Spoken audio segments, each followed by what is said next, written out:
The third behavior of success is they care when you care.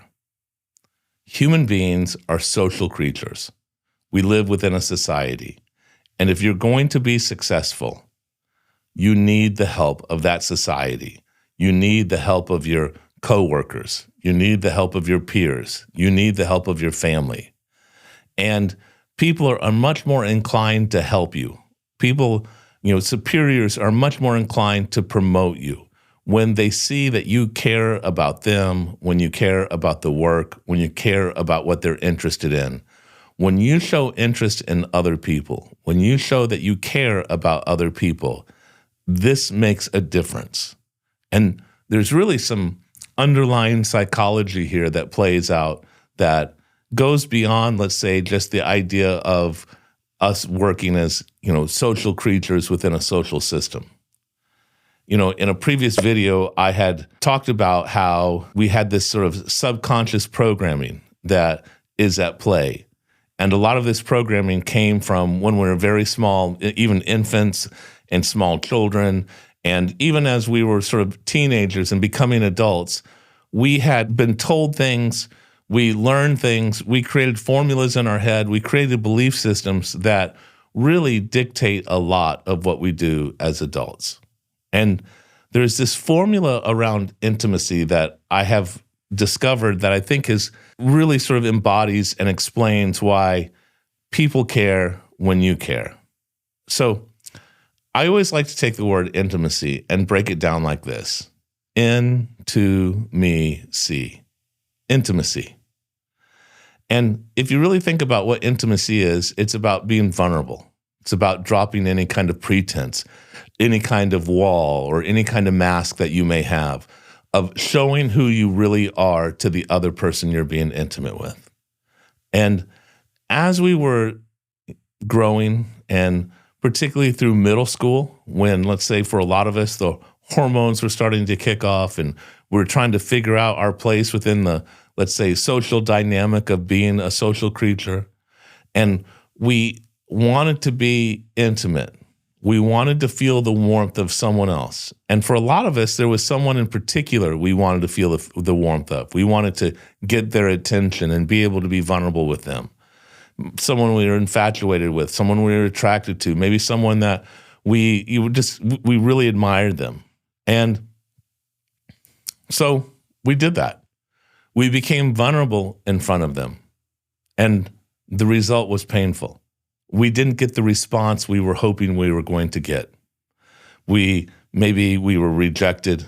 We might have been laughed at, might have been like, you? Whatever, no way.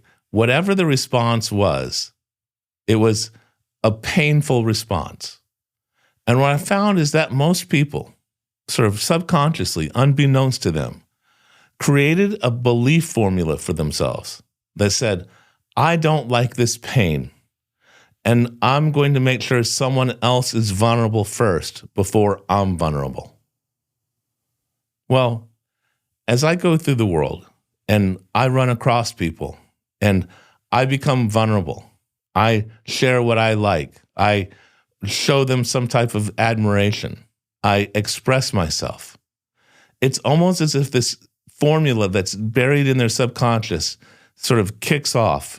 And they can't help but to be vulnerable back with me. Now, typically it doesn't happen right off the bat, but when they see that I'm authentic and genuine with my vulnerableness, they become vulnerable back.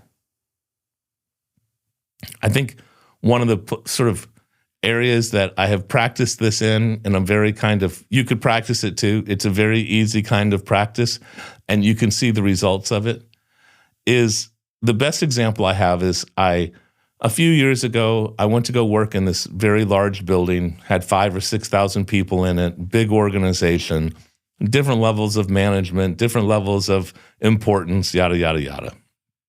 And typically when I get onto an elevator and there's somebody there, oftentimes it's like two people in an elevator being alone because people don't interact and they don't talk. But when I get on an elevator, I scan the person and I try to find something I like about them. Maybe it might be a piece of jewelry. It might be a blouse or a shirt or a tie that they're wearing. It might be the way that their hair is, might be their glasses or their watch. But I find something I authentically like about them, and I'll say it. I go, wow, I really like that watch. Or wow, I like that necklace. Or wow, that hairstyle really looks good on you. And it's interesting because it sort of at first catches the person off guard.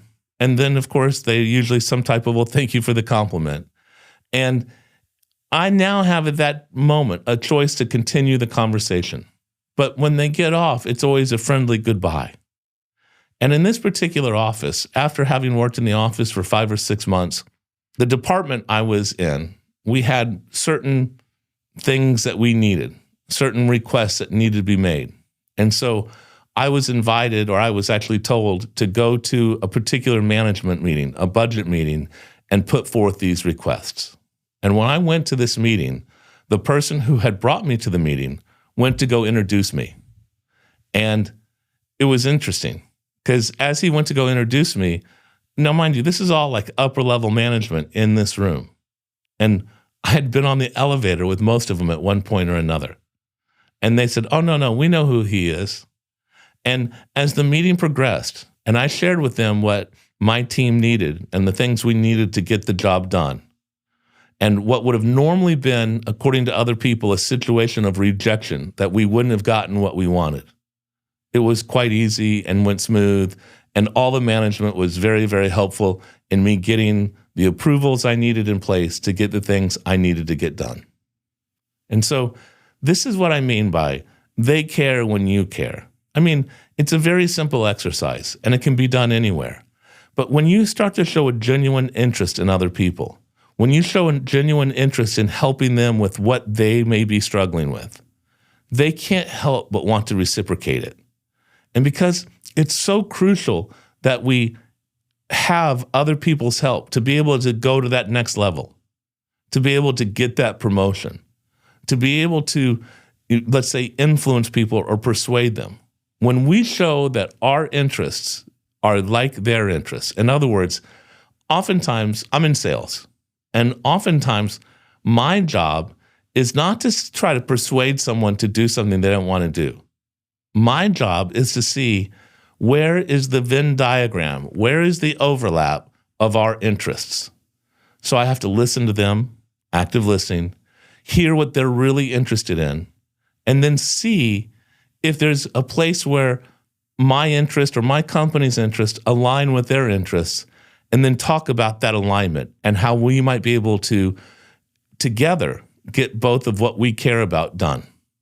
This is the magic of cooperation.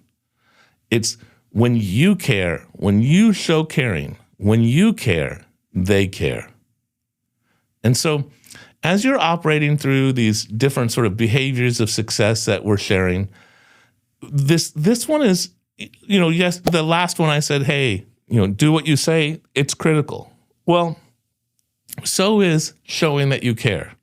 It's just as critical, because while doing what you say is sort of the social contract and builds that kind of reward feedback system we need to have the confidence, showing other people you care really makes that social contract even more, let's say, significant or a higher priority in their mind.